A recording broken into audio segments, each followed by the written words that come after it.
గత ఏడాది narcotic drugs మరియు సైకోట్రోపిక్ పదార్థాలపై సీజ్లు, పెనాల్టీలు మరియు అరెస్టులు ఎంత నమోదయ్యాయి? అధ్యక్ష, హోంశాఖ సభ్యురాలిగా నా యొక్క సమాధానం సీజ్లు, పెనాల్టీలు, అరెస్టులు విభాగ రికార్డుల ప్రకారం నమోదయ్యాయి అధ్యక్ష. 22,366.25 కేజీల డ్రై గంజాయిని, 91.2 కిలోల యాష్ ఆయిల్ ని సీజ్ చేశాం అధ్యక్ష. అలాగే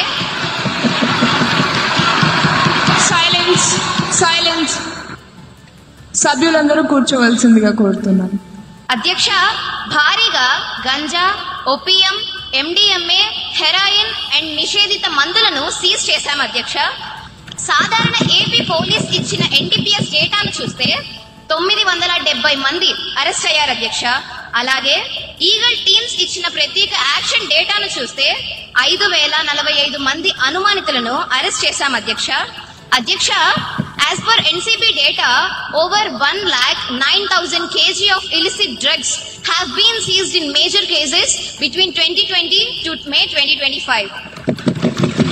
అధ్యక్ష, రెండవ ప్రశ్న, విద్యా సంస్థల్లో డ్రగ్ వినియోగం నివారించడానికి తీసుకుంటున్న చర్యలు ఏమిటి? అధ్యక్ష, ఈ ప్రశ్నపై నా సమాధానం విద్యా సంస్థల్లో డ్రగ్ వినియోగం నివారించడానికి అవగాహన కార్యక్రమాలు, పోలీస్ ఎడ్యుకేషన్ సంయుక్త డ్రైవ్లు, యాంటీ డ్రగ్ ప్రచారాలు స్కూల్స్ అండ్ కాలేజెస్ లో నిర్వహిస్తున్నాం అధ్యక్ష. ధన్యవాదాలు అధ్యక్ష.